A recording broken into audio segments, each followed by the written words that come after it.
Well, good evening, everyone. It's your old coffin dodger back here again after quite some time, after a couple of weeks.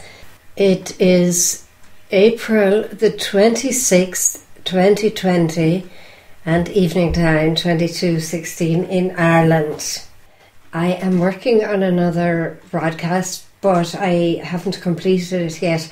And this one is extremely urgent, and it's a very quick one, so I am going to get straight down to inserting an audio of a YouTube video that was released today, and before it had 450 views, it was pulled from YouTube. It had 449 views and 105 likes. It was published, it was put on YouTube by somebody called Mike Decker, and it is an account from a nurse about hospitals in New York. And it is extremely urgent. This needs to be shared far and wide for people to realise what is actually going on behind the scenes. This may be going on in other hospitals, and people need to wake up and to be aware of the responsibility that they are taking when they bring a person to a hospital, or when you go to a hospital yourself, the danger you are putting yourself in. And it's a terrible thing to have to say, but it is, and it seems to be actually happening. I believe this nurse. I looked at her face when she was talking. She's a young girl, a young nurse, just like myself many years ago. She seemed very, very genuine, and her only way of drawing attention to this situation was by making this YouTube video and putting it out there. Now, unfortunately, it has been pulled.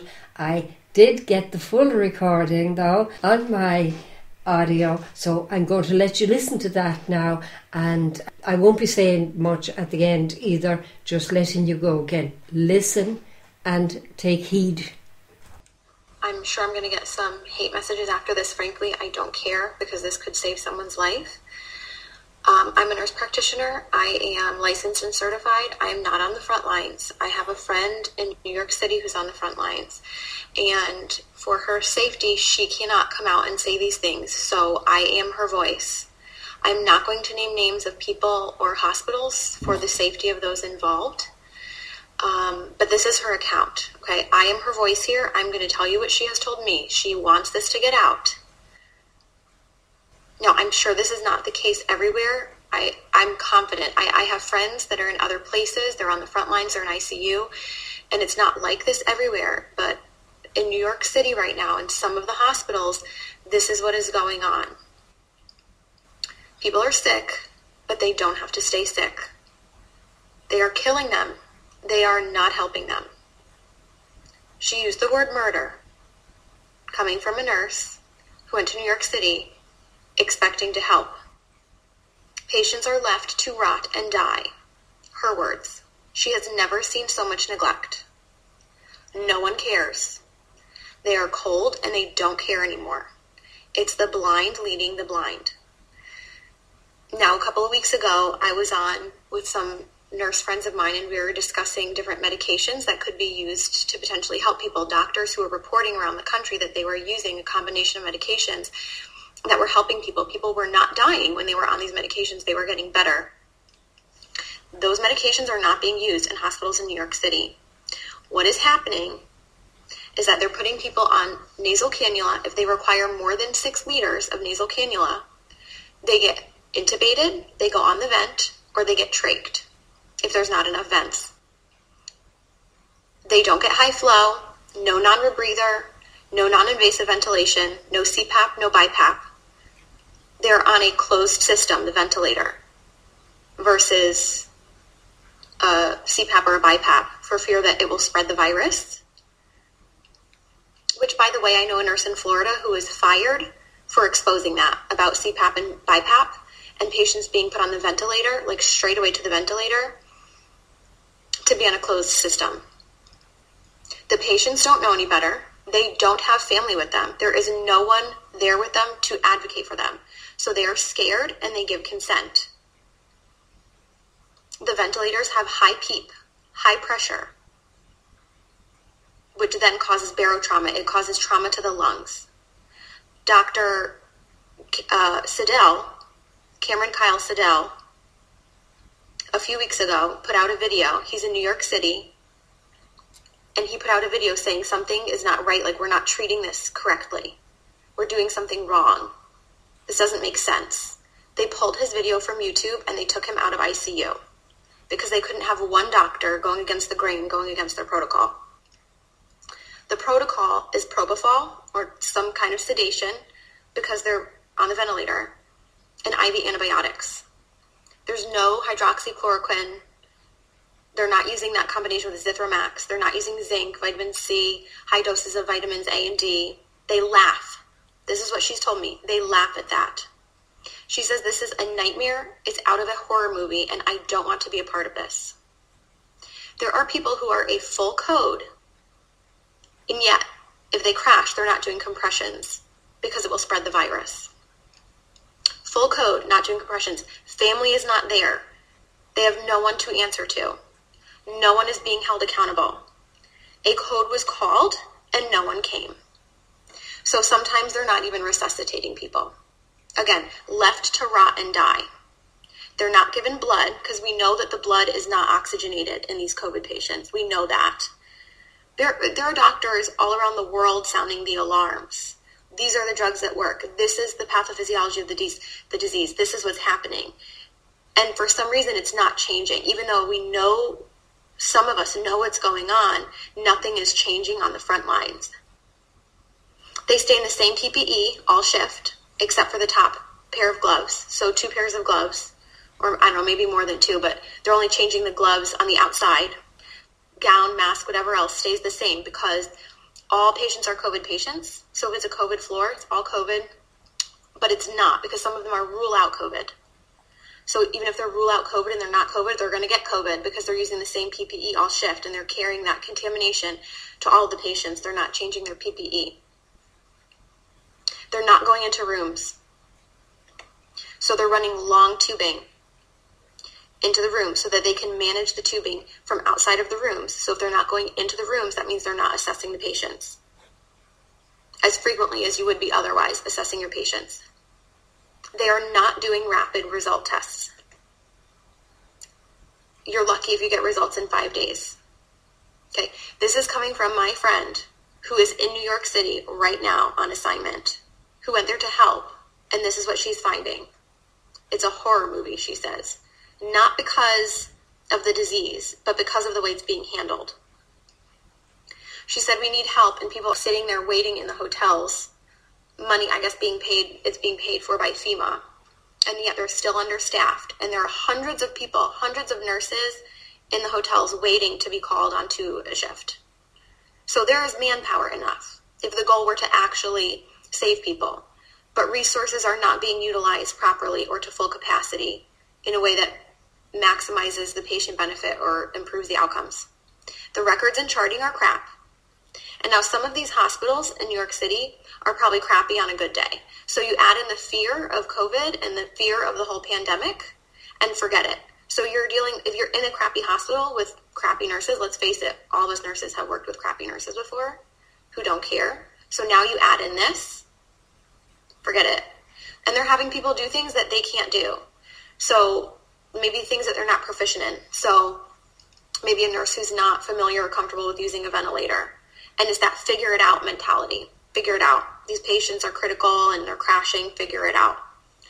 So nurses are being celebrated as heroes, right? We see how like the fire trucks and the police are like lining up and practically having these parades and celebrating them as heroes. And don't get me wrong, I'm sure in some parts of the country in other ICUs, I have friends that are working on the front lines in ICU and they are good nurses and some of them are heroes. But we have nurses being celebrated as heroes who are killing people. They're not heroes and they're being brainwashed to think they're doing something great just by going to work because they're brave enough to go to work. Well, what are you doing at work? You're certainly not saving people if you're not even running codes. You're not even going into patient rooms. You're a coward. You're hurting people. You're killing them. You're contributing to the problem. I know I'm going to get hate mail for this, and that's fine. Because people are dying who don't have to die. Again, there's no family there, so no one's being held accountable.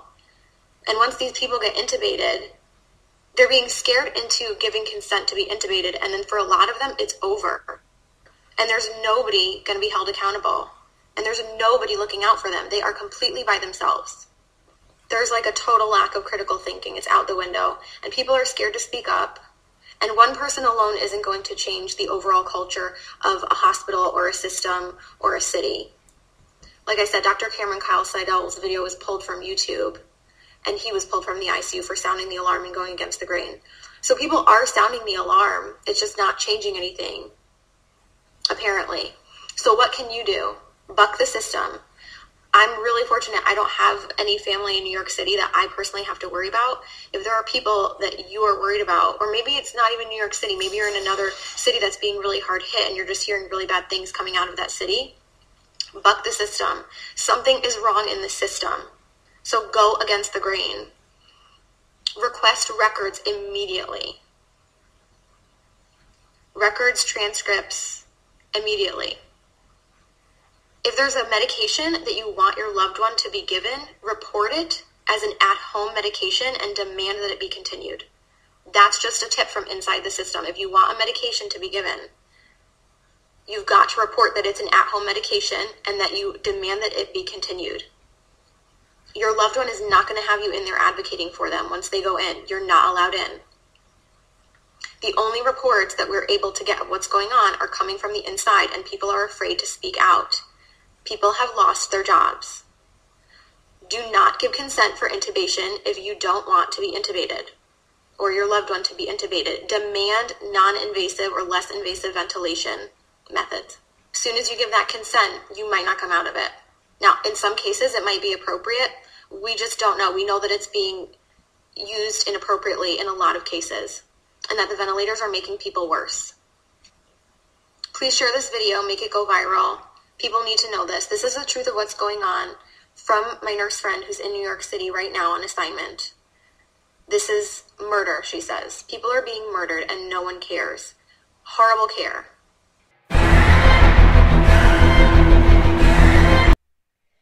So I just put the question to you, what you make of this statement that the young woman is after making. I don't know her name at all. It wasn't mentioned on the YouTube, and there is a picture of her, but I'm going to alter that picture so that she cannot be recognized, because it may well be the fact that she was told to take it down by maybe somebody who loves her, maybe somebody threatened her, maybe somebody warned her and against putting the video, putting her picture out there, because she can become a target very easily. So I'll just do something with the picture that she's not that easily recognized. But I took a screen grab of her picture, so it is actually her that you're seeing there with just a little something across her eyes. I think I'll do that. God bless you all. I do urge you to pray like you've never prayed before. I don't care what denomination you are. I don't care where you're coming from. But you really need to pray, because we are living in a very, very dangerous period of time.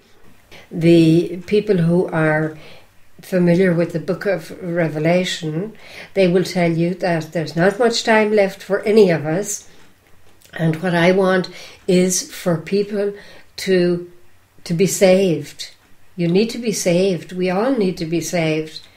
We cannot live and continue living as we have lived up to now and expect that things will go back to normal. There will never, ever be a normal like we had before, because the goal is complete and total control of each and every person in our society. The same as the complete and utter control of everybody in Chinese society. And this is called full spectrum dominance. Look it up in the dictionary, look it up on the internet. Full spectrum dominance. That means that everything from your getting up in the morning, what you eat, whether you eat at all, where you go, everything is controlled. Everything is monitored from the outside and can be interfered with at the flick of a finger. So that's just what I'm asking you now. I want to get this out very quickly. God bless you all. Thank you for listening. Bye-bye for now. Look after yourselves and do look out for one another, especially those who are sick. And before you bring them to hospital or send them to hospital, do a little bit of thinking and decide what the right thing to do is for you.